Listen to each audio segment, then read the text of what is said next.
신규 확진자 4,289명 중에 20세 미만이 35.3%를 점유하고 있습니다. 그리고 우리가 특히 염려되는 60세 이상의 확진자는 12.7%입니다.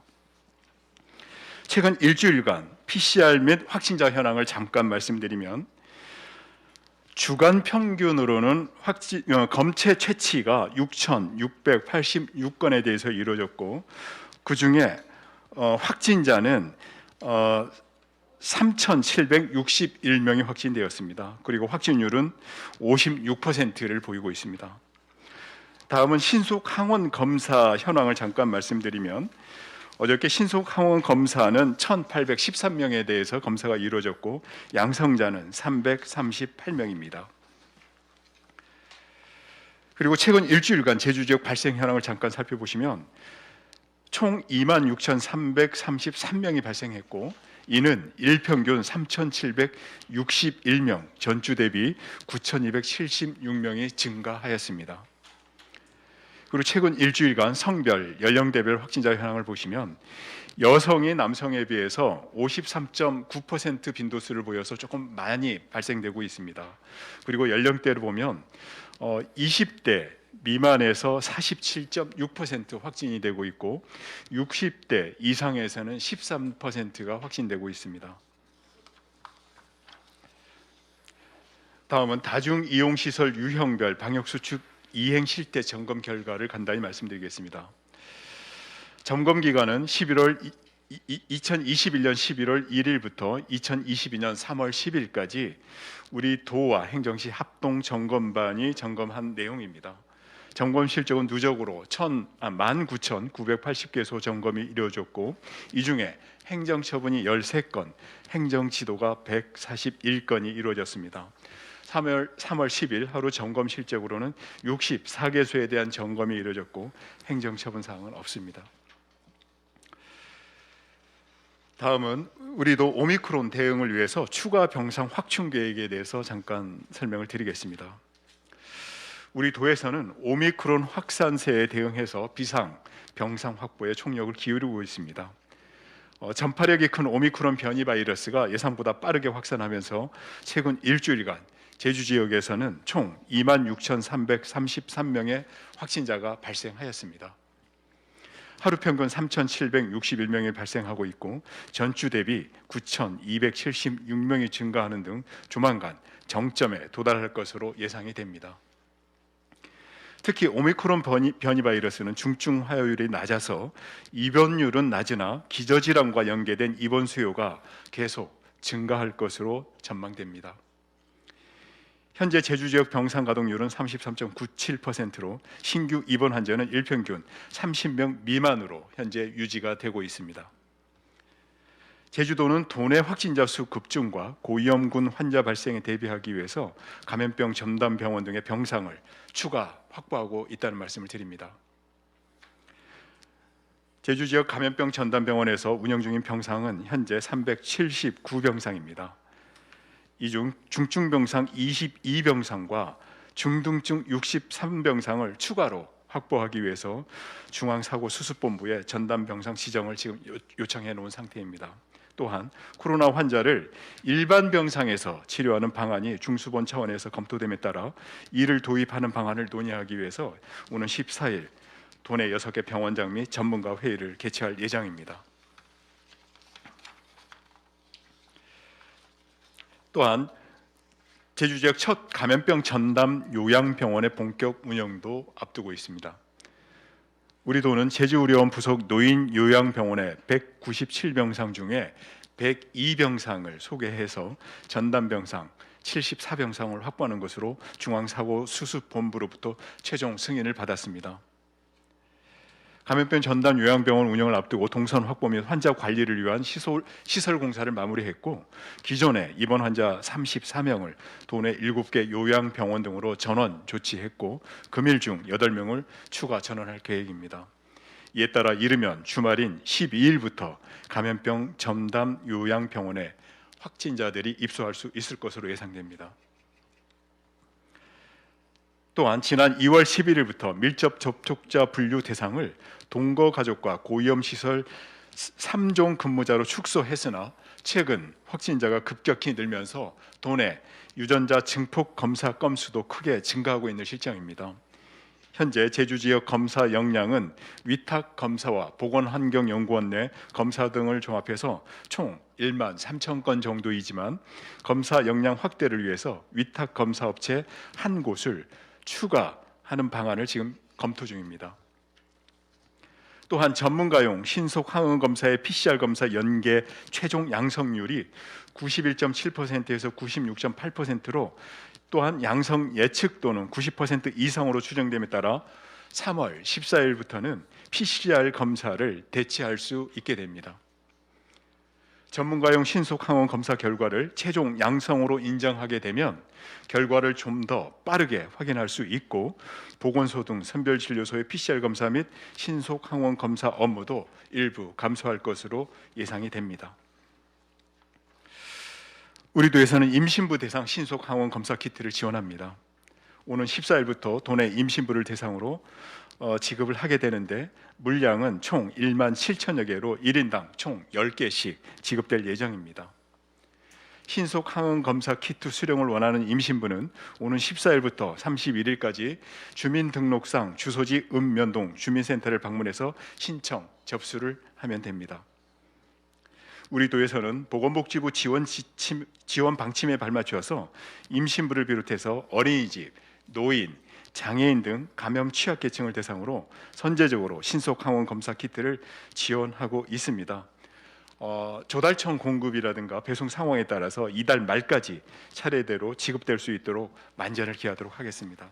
안녕하십니까. 역학조사관 김태철입니다. 어제 사망하신 네 분은 전부 고령자이시고 기저질환을 모두 갖고 계시던 분들입니다. 예, 백신 접종은 전부 2차까지 접종을 했고 한 분만 3차 접종은 확인됐습니다. 2월 이후에 사망자는 총 28분입니다. 이 중에 60대가 2분, 70대 2분, 70대가 8분, 80대 10분, 90대 이상이 8분 이렇게 해서 총 28명이 되겠습니다. 일단 사망하신 분들이 기본적으로 고령이시고 기저질환을 굉장히 많이 가지고 계십니다. 그래서 또 기력이 많이 떨어지셨고 이런 경우에 확진되는 경우에는 병원에서 치료를 받더라도 사망하는 사례가 늘고 있습니다. 추가로 지금 고위험 시설인 경우에는 노바백신을 통한 4차 접종도 신속하게 추진하고 있다는 말씀드리겠습니다. 역학조사관 안성배입니다. 현재까지 스텔스 오미크론 검사가 가능한 기관은 질병관리청입니다. 질병관리청에서 스텔스 오미크론 변이 검사를 진행하고 있고 우리 도에는 별도로 스텔스 오미크론의 비중을 따로 통보하지는 않고 있습니다. 전국적으로는 한 20% 초반대 비율로 스텔스 오미크론이 검출되고 있다고.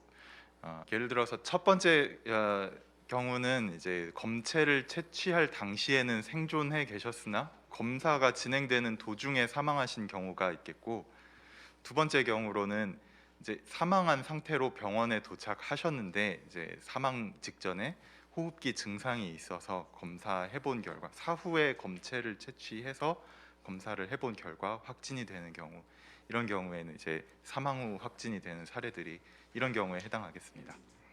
네, 일단 현 시점에서는 음성 확인서 발급을 위한 코로나 검사가 중단되었기 때문에 코로나 검사를 받으시는 분들은 코로나 감염이 의심돼서 검사를 받으셨다고 이렇게 생각이 듭니다. 그런 상태이기 때문에 일단 검사를 받은 직후에는 가급적이면 자택 내에서 자가격리를 하시는 것을 권장을 드립니다.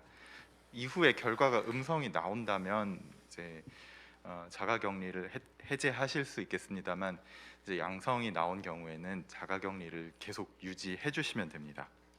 감염 취약 시설인 이제 장기 요양기관, 장애인 시설 혹은 정신건강 시설, 이 감염 취약 시설에 대해서만 이제 동선을 확인하고 있고 이외에 대해서는 조사하지 않고 있습니다.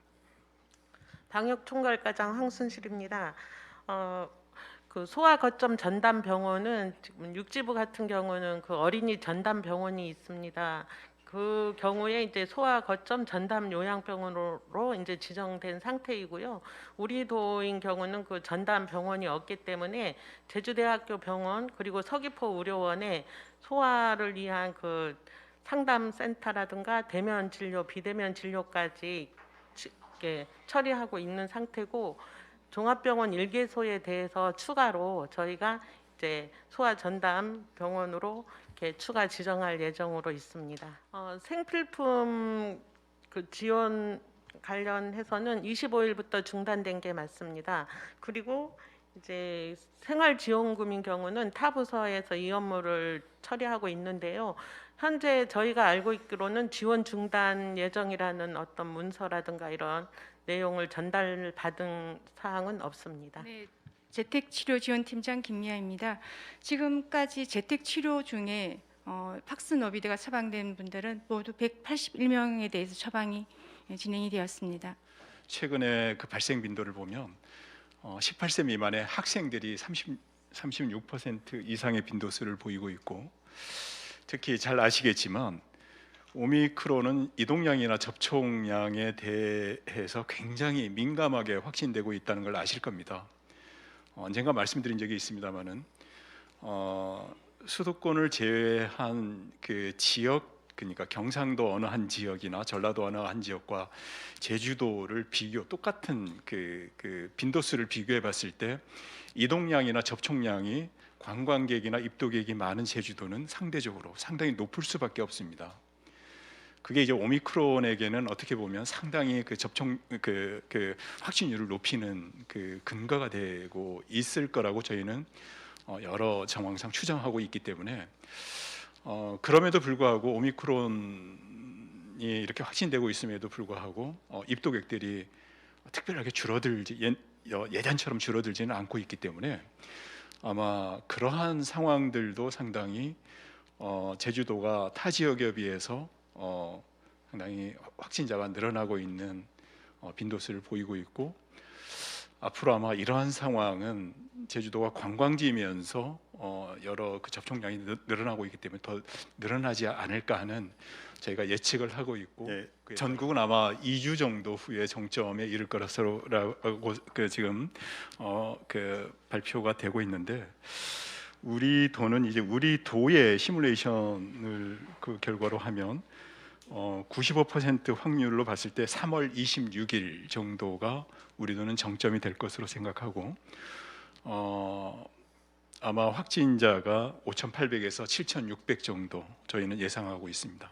우리 도는 현재 그 관광객들이 확진되었을 때 생활치료센터에 입소를 시켜드리고 있습니다. 그 시켜드린다는 표현이 좀 적절하지 않을 수는 있겠습니다만은 그러지 않으면 이제 그분들이 이제 어떤 형태로든 격리가 돼야 되는데, 그게 또 도민들에게 그 감염을 확산시킬 수 있기 때문에 이런 상황이라는 걸 말씀드리고, 아까 이제 말씀드린 내용 중에는 확진율이 타 시도에 비해서 최근에 조금 늘어나는 경향성에 대해서 말씀드린 겁니다. 지금의 상황에서는 사회적 거리두기를 포함해서 전반적으로 사회적 거리두기 방역 대책이 지금 그 효율성이 그렇게 높지는 않다는 걸 아실 겁니다. 그래서 지금은 이제 확진자 수가 그렇게 중요하지는 않습니다. 물론 중요치 않다는 건 아닙니다.